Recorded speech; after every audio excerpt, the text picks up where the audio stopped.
بسم اللہ الرحمن الرحیم۔ السلام علیکم، میں ہوں عمران احمد اور آپ دیکھ رہے ہیں میرا YouTube channel AIO audio books.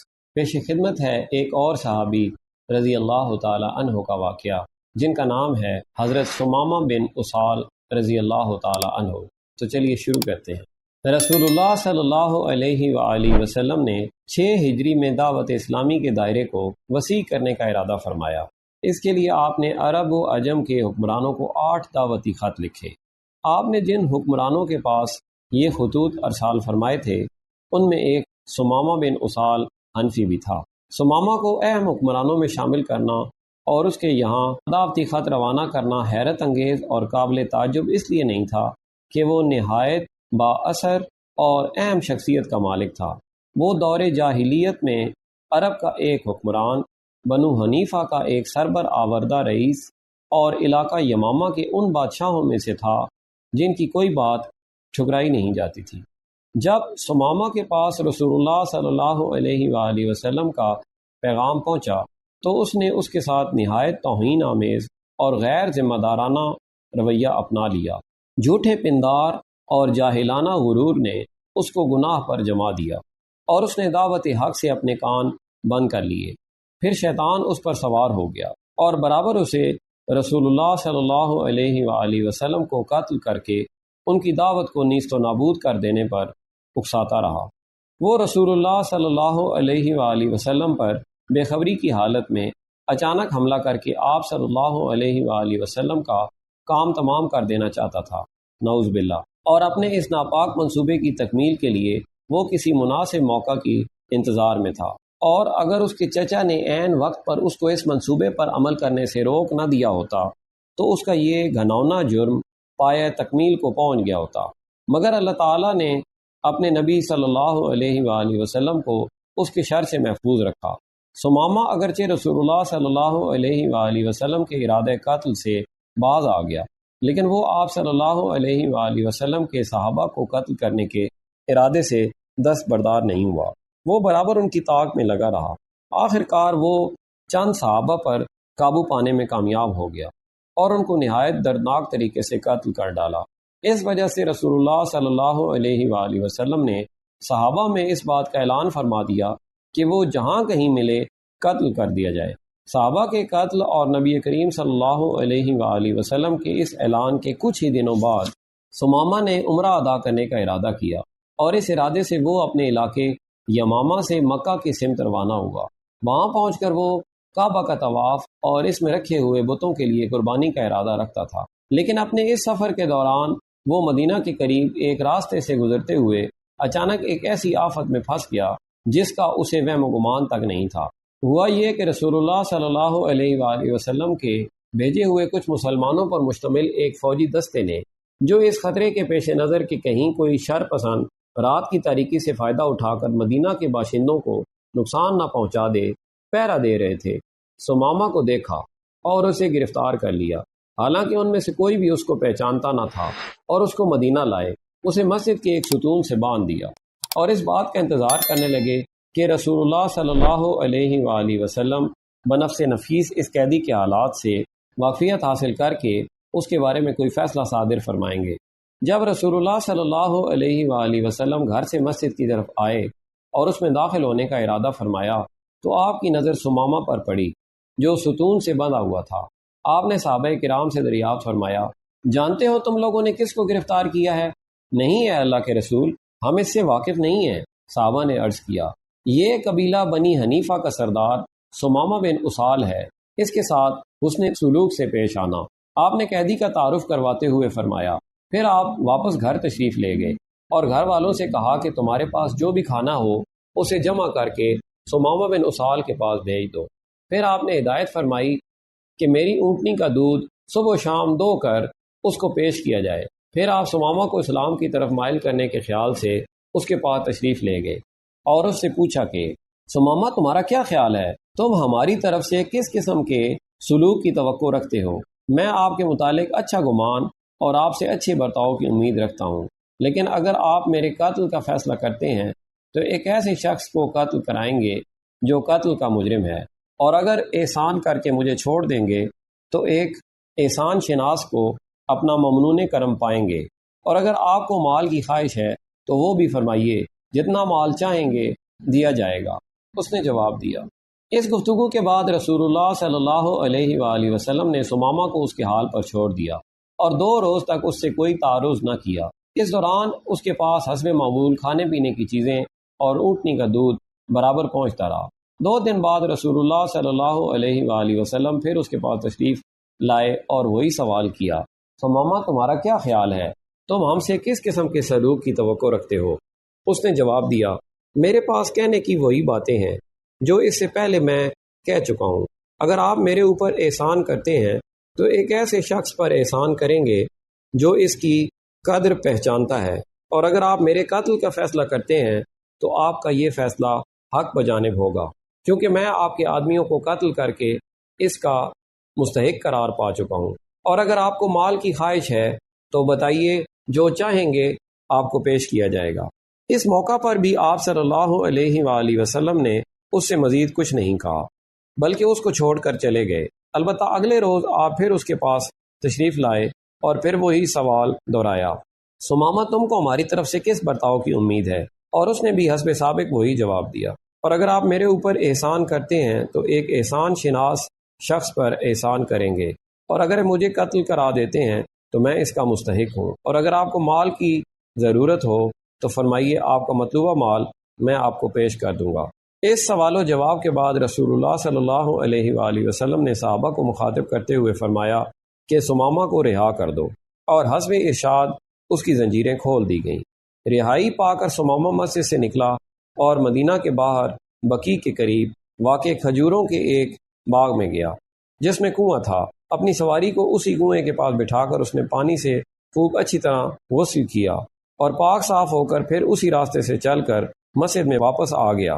اس نے مسجد میں مسلمانوں کی ایک مجلس کے قریب پہنچ کر بآواز بلند کلمہ شہادت پڑھ کر اپنے اسلام کا اعلان کیا۔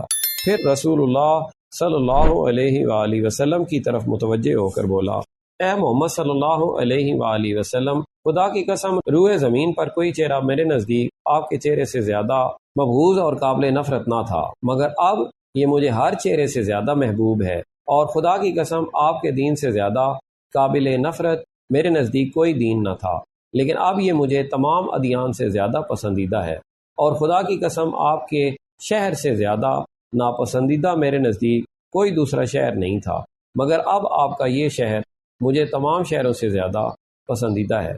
تھوڑی دیر رک کر پھر بولے، میں نے آپ کے کچھ ساتھیوں کو قتل کیا ہے، اس کی تلافی کے لیے آپ میرے اوپر کیا عائد کرتے ہیں؟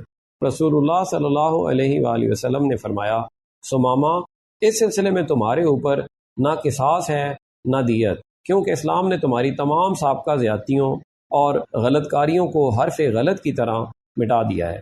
پھر آپ نے اسلام لانے کی وجہ سے جنت کی خوشخبری دی۔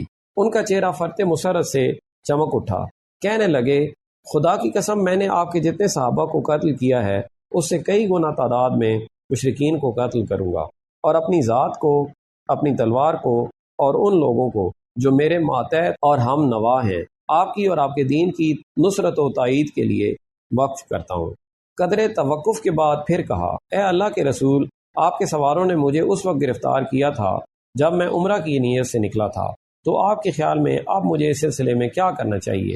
رسول اللہ صلی اللہ علیہ وآلہ وسلم نے ارشاد فرمایا کہ تم مکہ جا کر عمرہ ادا کر لو، مگر یہ عمرہ اب تم اللہ اور اس کے رسول کی شریعت کے مطابق ادا کرو گے۔ پھر آپ نے مناسک حج اور افعال عمرہ کی تعلیم دی۔ حضرت ثمامہ بن اسال عمرہ کی ادائیگی کے لیے روانہ ہوئے۔ جب بطن مکہ میں پہنچے تو وہیں کھڑے ہو کر بلند آواز سے تلبیہ پڑھنا شروع کر دیا، میں حاضر ہوں خدایا، میں حاضر ہوں، تیرا کوئی شریک نہیں، میں حاضر ہوں، بے شک ساری تعریفیں اور تمام نعمتیں تیرے لیے ہیں، اور اقتدار تیرا ہے، تیرا کوئی شریک نہیں۔ وہ دنیا کے سب سے پہلے مسلمان تھے جو تلبیہ پڑھتے ہوئے مکہ میں داخل ہوئے تھے۔ قریش کے لوگ اس ناگہانی غیر متوقع آواز کو سن کر سہم گئے اور غضبناک ہو کر دوڑے۔ انہوں نے اپنی تلواریں بے نیام کر لیں اور آواز کی طرف لپکے تاکہ اس شخص پر ٹوٹ پڑے جو ان کے کچھار میں گھس آیا تھا۔ وہ لوگ ثمامہ کی طرف بڑھے تو انہوں نے تلبیہ کی آواز اور تیز کر دی۔ وہ ان کی طرف نہایت لاپرواہی اور بے خوفی کے ساتھ دیکھ رہے تھے۔ ایک قریشی جوان نے تیر چلا کر ان کو قتل کرنا چاہا، مگر دوسروں نے اس کو یہ کہتے ہوئے ایسا کرنے سے روک دیا کہ تیرا برا ہو، جانتا ہے یہ کون ہے؟ یہ یمامہ کا بادشاہ سمامہ بن اسال ہے۔ اگر تم نے اس کو کوئی نقصان پہنچایا تو اس کے قبیلے والے ہمارے یہاں غلے کی برآمد روک کر ہم کو بھوکوں مار دیں گے۔ پھر وہ لوگ اپنی تلواریں میان میں کر کے حضرت سمامہ کے سامنے آئے اور ان سے بولے، سمامہ یہ تم کو کیا ہو گیا ہے؟ کیا تم بے دین ہو گئے ہو اور تم نے اپنا اور اپنے آباء و اجداد کا دین ترک کر دیا ہے؟ نہیں، میں بے دین نہیں ہوا، بلکہ میں نے سب سے اچھے دین محمد صلی اللہ علیہ وآلہ وسلم کے دین کی پیروی اختیار کر لی ہے۔ حضرت سمامہ نے جواب دیا اور اس کے بعد انہوں نے کہا، اس گھر والے کی قسم، میرے واپس جانے کے بعد یمامہ کے گیہوں کا ایک دانہ اور وہاں کی پیداوار کا کوئی حصہ اس وقت تک تمہارے یہاں نہیں پہنچ سکتا جب تک کہ تم سب کے سب محمد صلی اللہ علیہ وآلہ وسلم کا اتباع نہ اختیار کر لو۔ حضرت سمامہ نے قریش کی آنکھوں کے سامنے رسول اللہ صلی اللہ علیہ وآلہ وسلم کے بتائے ہوئے طریقے کے مطابق عمرہ کے ارکان ادا کیے۔ انہوں نے غیر اللہ اور بتوں کے لیے نہیں، خدائے تعالیٰ کی خوشنودی کے لیے قربانی کے جانور ذبح کیے اور اپنے وطن واپس لوٹ آئے۔ واپس آ کر انہوں نے اپنے قبیلے والوں کو قریش کے یہاں غلے کی سپلائی روک دینے کا حکم دیا۔ قبیلہ والوں نے ان کے حکم کی تعمیل کی اور اہل مکہ کے یہاں اپنی پیداوار کی سپلائی بند کر دی۔ اقتصادی پابندی جو سمامہ بن اسال نے قریش کے خلاف لگائی تھی بتدریج سخت سے سخت تر ہوتی چلی گئی۔ اس کے نتیجے میں غلے کی قیمتوں میں غیر معمولی اضافہ ہو گیا، لوگوں میں فاقہ کشی عام ہو گئی اور ان کی تکلیف اور پریشانی زیادہ بڑھ گئی، اور جب نوبت یہاں تک پہنچی کہ ان کو اپنے اور بال بچوں کے بھوک سے مر جانے کا شدید خطرہ لاحق ہو گیا تو انہوں نے رسول اللہ صلی اللہ علیہ وآلہ وسلم کو لکھا، ہم آپ کے متعلق پہلے سے یہ بات جانتے ہیں کہ آپ صلہ رحمی کرتے ہیں اور دوسروں کو اس کی تاکید کرتے ہیں، مگر اس وقت ہم جس صورتحال کا سامنا کر رہے ہیں وہ یہ ہے کہ آپ نے ہمارے ساتھ قطع رحمی کا طرز عمل اختیار کر رکھا ہے۔ آپ نے باپوں کو تلوار سے قتل کیا اور بیٹوں کو بھوکوں مار رہے ہیں۔ سمامہ بن اسال نے غلے کی برآمد پر پابندی لگا کر ہمیں سخت تکلیف اور پریشانی میں مبتلا کر دیا ہے۔ اگر آپ مناسب سمجھیں تو اس کو لکھ دیں کہ وہ غلہ وغیرہ ہماری ضرورت کی چیزوں پر عائد کردہ پابندی ختم کر دیں۔ رسول اللہ صلی اللہ علیہ وآلہ وسلم نے حضرت سمامہ کو لکھ دیا کہ وہ قریش کے خلاف پیداوار کی برآمد پر لگائی ہوئی بندش ختم کر دے۔ چنانچہ انہوں نے آپ کے حکم کے مطابق وہ پابندی اٹھا لی اور قریش کے یہاں غلے کی سپلائی جاری کر دی۔ حضرت سمامہ بن اسال رضی اللہ تعالی عنہ زندگی بھر اپنے دین کے وفادار اور نبی کریم صلی اللہ علیہ وآلہ وسلم کے ساتھ کیے ہوئے عہد کے پابند رہے۔ جب رسول اللہ صلی اللہ علیہ وآلہ وسلم کی وفات ہو گئی اور اہل عرب اجتماعی اور انفرادی طور پر اللہ کے دین سے نکلنے لگے اور مسلمہ کذاب نے بنو حنیفہ میں نبوت کا جھوٹا دعویٰ کر کے انہیں اپنے اوپر ایمان لانے کی دعوت دینی شروع کی تو حضرت سمامہ اس کے سامنے ڈٹ گئے۔ انہوں نے اپنی قوم کو سمجھایا کہ بنو حنیفہ کے لوگوں، خبردار، اس گمراہ کن دعوت کو ہرگز قبول نہ کرنا جس میں نور ہدایت کا دور دور تک پتہ نہیں ہے۔ خدا کی قسم یہ شقاوت و بدبختی ہے جس کو اللہ تعالیٰ نے ہم میں سے ان لوگوں پر مسلط کیا ہے جو اسے اختیار کریں، اور زبردست امتحان و آزمائش ہے ان لوگوں کے لیے جو اس سے انکار کریں۔ انہوں نے مزید فرمایا، بنو حنیفہ والوں ایک وقت میں دو نبی نہیں ہو سکتے۔